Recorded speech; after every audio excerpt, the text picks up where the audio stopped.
8 years ago, tonight's keynote speaker found herself in a conundrum. It was an issue of trajectory. You see, the variables in her life were changing, and she needed to solve for a new X. The coordinate plane of her life was changing. You see, the question was quite literally, do I teach here or do I teach there? The commencement speaker for the class of 2021 has used her PhD in mathematics from Syracuse University to inspire learning in students for the last, let's just say she hasn't settled the score yet because she has many more years of teaching. Her years of teaching math students at the college level came to a close when she decided to pursue a new adventure with an upstart, unconventional, ragtag group of passionate educators in a garage looking to learn and teach through a creative lens. After years of instructing math at the college level, her passion became to work with high school students, creating mathematical thinking that could transcend the simplicity of solving equations. She wanted to inspire students to connect their success in math to the confidence needed to face the challenges of their current and future lives. To use math as a platform to think critically about life as a whole, and to teach students ways to think themselves both into and out of any problem that they will face. Over the years, our guest speaker has inspired just that type of confidence in all of the CBA students she has taught. In her class, many of the problems that are solved involve math, but some of them are less confined to numbers. These are problems that probe into the very soul of life. Questions arise, such as, is taking the last bag of Earl Grey tea going to take my very life in my hands? Who will save the pigs from the flames of the fire drill? Will she ever actually make the expired Expo markers into the trash can? How many Friends or Grey's Anatomy references does it take to get on her good side? And while I am sure her college students wrestled through some of those same problems, I am confident that Clayton-Bradley Academy students are convinced that she belongs in our high school, inspiring students to solve the many types of problems, not the least of which are math-related, and they are convinced that she made the right choice when she decided to teach there. It is for this and many other reasons that the class of 2021 selected Dr. Jen Bruce to be their commencement speaker, and it is my distinct pleasure to welcome her to the podium.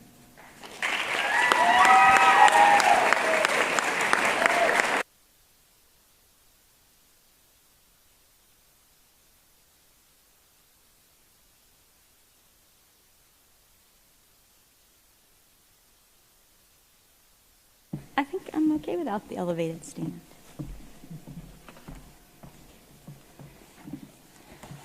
Don't worry, I'm very organized as usual, and I have 2 copies of my speech here, just in case. Hannah would be proud of me.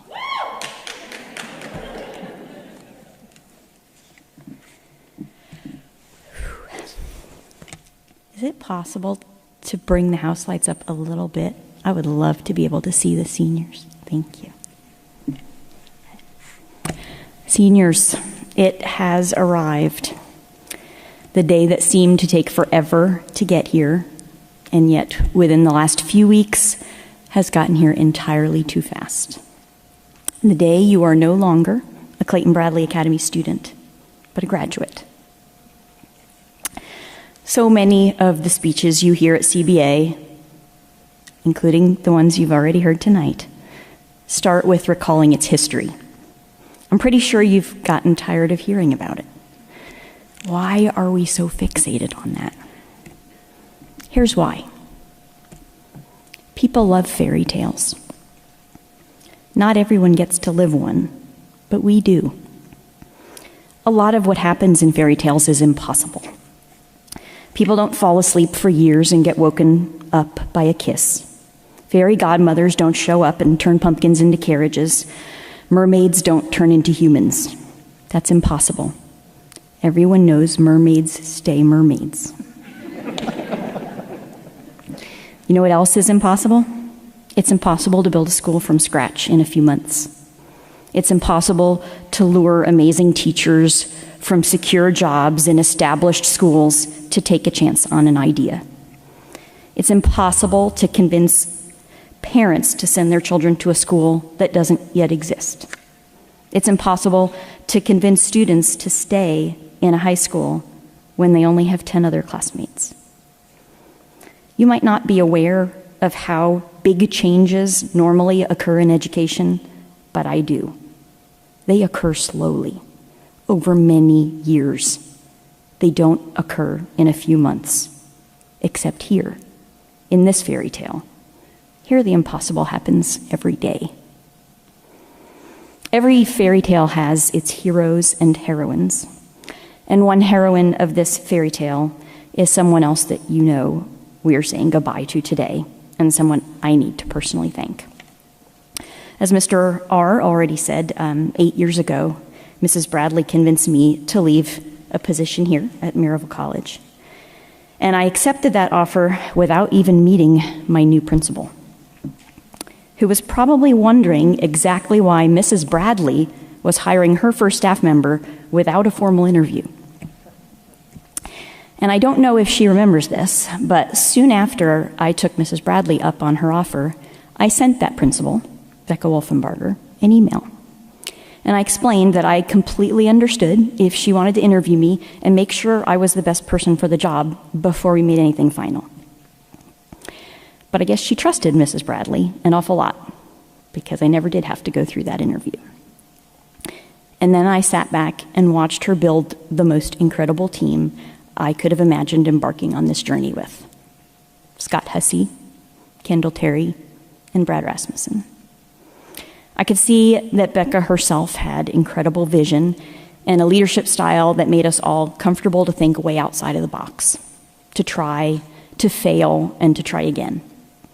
We threw out so many crazy ideas, and she was so supportive. She let us try just about everything we came up with. And she was so collaborative, there was simply no way that we as a team were not going to succeed. Becca, you set the tone for colleague relationships in our high school that is the hallmark of how we still function every day. And I can't thank you enough for your faith in me, your encouragement and support, and your friendship. We would not be where we are today without your leadership. It's very rare to be given the opportunity in life to build something from nothing. But you've done it, which I think makes you the fairy godmother.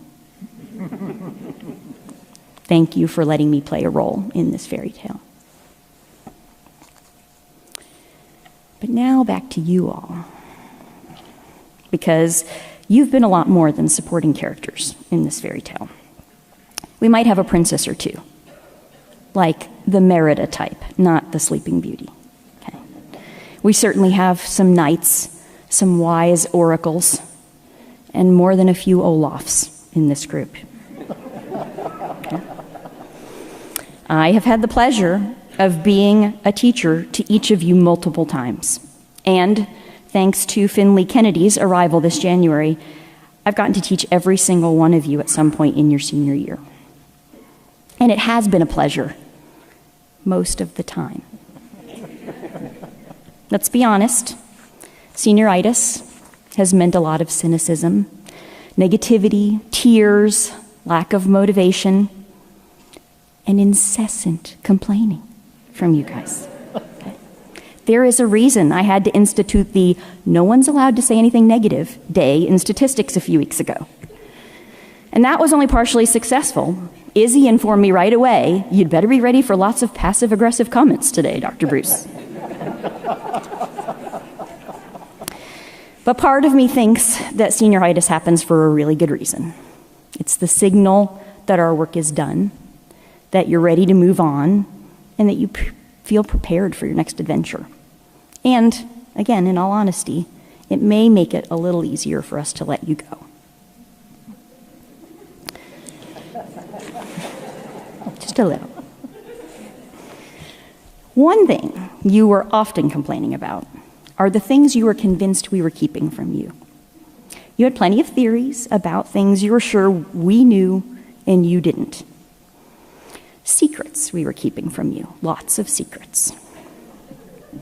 Well, we're being honest here. Let's lay it all out. I'm here to tell you it's completely true. Because fairy tales have secrets. It's what makes you keep reading to the end of the story. But now you're graduating, and so it's time to pull back the curtain. And you know me, I'm the one you come to when you need someone to shoot straight with you.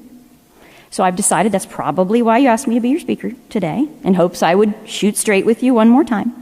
And so here it is. Today, I am going to reveal all of the secrets. Okay, but wait. Make sure your phones are down. We're going to have to stop the live feed. This cannot show up on Instagram, no YouTube videos. And you know why. You all know why. It's the sophomores. They are out of control, okay? What if they knew all the secrets right now? Now, Luke, I know you're in the audience, so you can put your AirPods in or something, because you're not allowed to listen to this part. You know that scene. There's one in every good fairy tale. I'm particularly thinking about the one where Rapunzel goes into the snuggly duckling, okay? Half-naked people swinging from the rafters, right? That's what happens if the sophomores find out about these secrets, okay? So if you care about your teachers, this stays between you and me, okay? So here we go. Secret number 1. Your teachers really do spend a lot of time talking about you. At lunchtime, in meetings, after school, texting each other, emails. We know when you have a new boyfriend. We know when you break up. We know when you and another student are having an argument and your friendships are strained.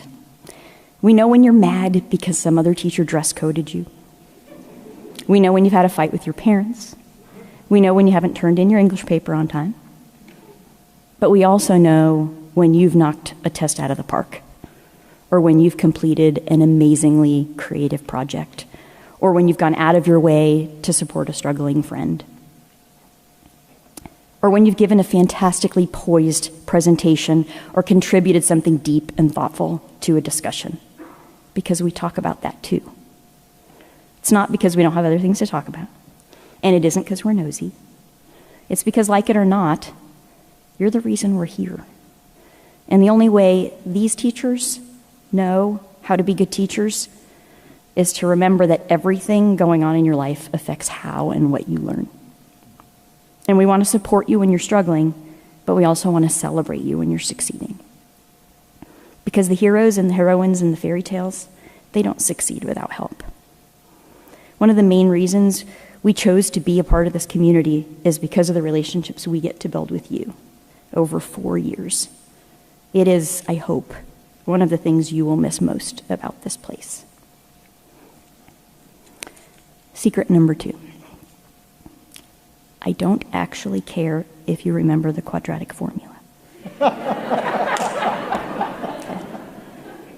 I don't care if you remember how to factor a difference of cubes or remember exactly what alternate interior angles are. Now, am I hoping there's a little glimmer of recognition when I say those terms? Yes. But that's not what I've been hoping you'd learn all this time. What I really hope you took away from my class, that things that are challenging don't have to be scary. In fact, they can be a lot of fun. That the greatest sense of achievement comes from working hard enough to finally master something that's really complicated. That there's absolutely no skill or task you need to be afraid of because you know how to learn new things. And the only things you're bad at are the things you haven't put your mind to master yet. Why the circle of functions over and over and over? It's important to understand how things are connected and equally important to understand when things can't be connected. There have been so many events, political and social, during your 4 years in high school that have involved decisions and claims and responses based on things that just really don't logically connect. But you've learned to think through a scenario logically and judge based on evidence that things are connected. And you know how to convince someone else that they are as well. Why all those modeling projects? How tall is the flagpole? How does a quadratic model a moving object? What you really learned is that you're capable of describing and analyzing a complex process by breaking it down into smaller components. That insurmountable problem that exists in every fairy tale, it's rarely solved by magic. It's solved when the hero realizes that they've had the tools they needed all along, just like you. I have faith that you will be the people who encounter quantitative problems in life, not with fear, but with confidence, because you have all the tools you need, and you know how to use them. That's what I wanted you to learn in my classroom. Secret number 3. You know those rules for math that have been on my whiteboard so long you can't erase them anymore? I keep them there for a couple of reasons. One, they bring back some really great memories of the moments in class when that rule was first coined. And you guys are responsible for quite a few of them. But 2, some of them really aren't rules for math at all. They're rules for life. So let's consider a few of them. Rule number 1, look and count. Be observant. Pay attention to the details. Those little things in the fairy tale that don't at first seem to be important are often the real crux of the story. Listen to what people say, but more importantly, watch what they do. Look for the support and the logic in decision-making. Question the numbers. Does that graph on the news make sense? Do those statistics back up what someone is claiming? Is this a decision made out of fear or bias, or is it based on logic and truth? As rule number 7 states, math is dangerous. Look and count, and you'll be some of the most wonderfully dangerous people in the world. Rule number 3 says, do stuff. Don't sit around waiting for life to come to you. Unless Rapunzel leaves her tower, that fairy tale can't get started. You now are stepping into adulthood where you get to make a lot more choices. Choices about what classes you take, what you'll study, who you'll surround yourself with. You've done enough projects around here to realize that sometimes you just have to make yourself do something to get started before things really start to happen. Even if it's hard, even if it's scary, even if, and maybe because, no one else is doing it. Change doesn't come from sitting still. Amazing things don't arrive at your doorstep for no reason. Go out there and be amazing. You have the tools you need. We've made sure of it. We wouldn't let you leave if we weren't positive you were ready. Rule number 19 says, you can't do what you can't do. In my mind, that means you need to know your limits. You're all quite good at jumping in with amazing ideas and running with them. You all like to get involved, really involved, in clubs, in sports, in theater, in music, in jobs. But as you go off to college, you're going to be the one who has to recognize what you can and can't do. And you'll need to find a balance between all the things you may wish you could do and all of the things you can do. And that doesn't mean you can't dream big. The heroes in the fairy tales always do. You have such amazing potential. But remember that each time you devote yourself to one thing, you're sacrificing something else. And so you need to spend time to think hard about those choices before you make them. Rule number 22 says, if they give it to you, you should use it. Dumbledore gives Ron the sword of Gryffindor for a pretty darn good reason. And you too are leaving CBA with the best tool we can give you. You know how to learn. You have never been a passive participant in this process, because that's not how CBA works. You've had to contribute to Harkness discussions. You've had to pull your weight in lots of group projects. You've had to stand in front of a room full of people and explain complicated material. Continue to hone these skills. They are the most important thing we've given you. All right, back to the secrets. Secret number 4. I'm not really in charge of the whole high school.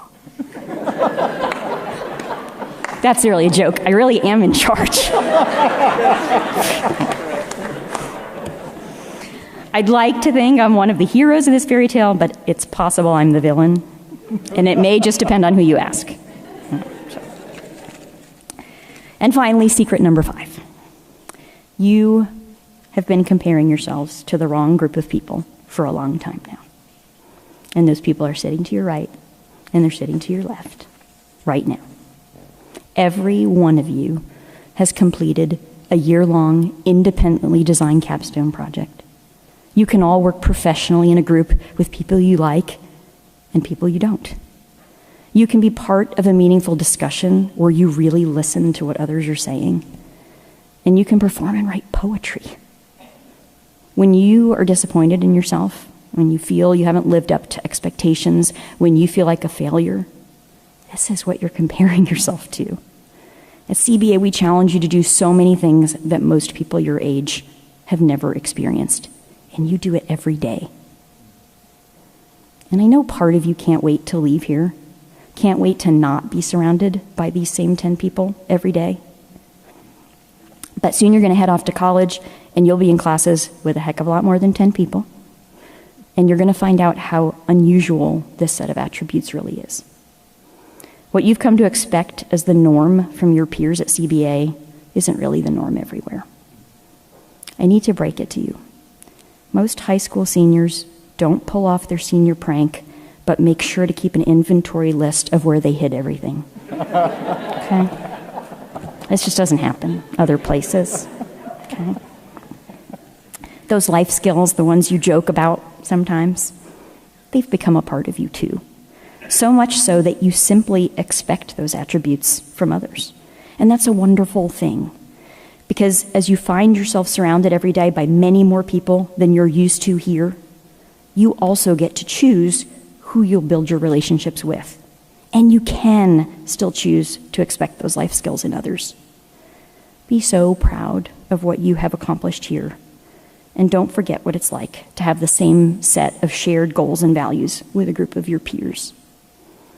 While it isn't the norm, it doesn't mean that you can't leave here and build that same kind of community somewhere else.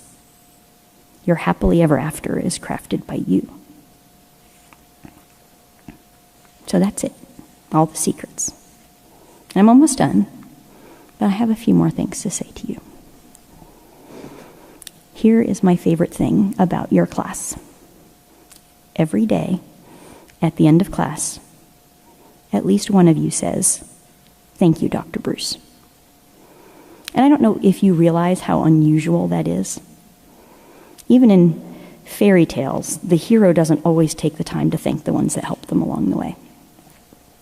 I remember being surprised the first time it happened to me here at CBA, which means it didn't happen, at least not frequently, when I taught college students. I also know that it doesn't happen in every class I teach at CBA. But I do know that this group does it without fail. In every single class I have with a group of you, one of you will say it, and often many of you do as you leave the room. And it doesn't matter if it was a fun day eating M&Ms or playing bingo. It doesn't matter if it was a hard day with a challenging test or something in between. But you always say, "Thank you, Dr. Bruce," as you walk out the door. Now, I don't know exactly what you're thanking me for when you say it, but I'll tell you what I hear. Thank you for staying up late to get our tests graded. Thank you for taking the time to plan lessons that present topics to us so we'll understand it. Thank you for listening to our problems and caring about us as people. Thank you for expecting a lot of us, but for also trying to provide all the support we need to be successful at it. Thank you for the sacrifices you've chosen to make to be a part of this fairy tale. That simple thank you carries so much weight, and it's one of the things that makes me love you and my job here so much. So as I end here tonight, it's my turn. Thank you, seniors, for asking me to be your speaker. That request means more to me than you will ever know. Thank you for being so excited to learn and for buying into everything I have asked you to do with enthusiasm. Thank you, Tate and Kai and Caden, for the most fun I have ever had in a single math class. You three kept me laughing so much, and I don't think anyone else could possibly understand our crazy jokes about white tea, rescuing former presidents, and heading out into the wild for a safari. I will not quickly forget Tate and Kai's choreographed classroom ambassador routine and their constant comedic banter in class and Caden's deadpan responses to them. I will continue to cherish my Kai fan club button. I will forever be your fan and will miss your amazing reservoir of historical and geographical knowledge.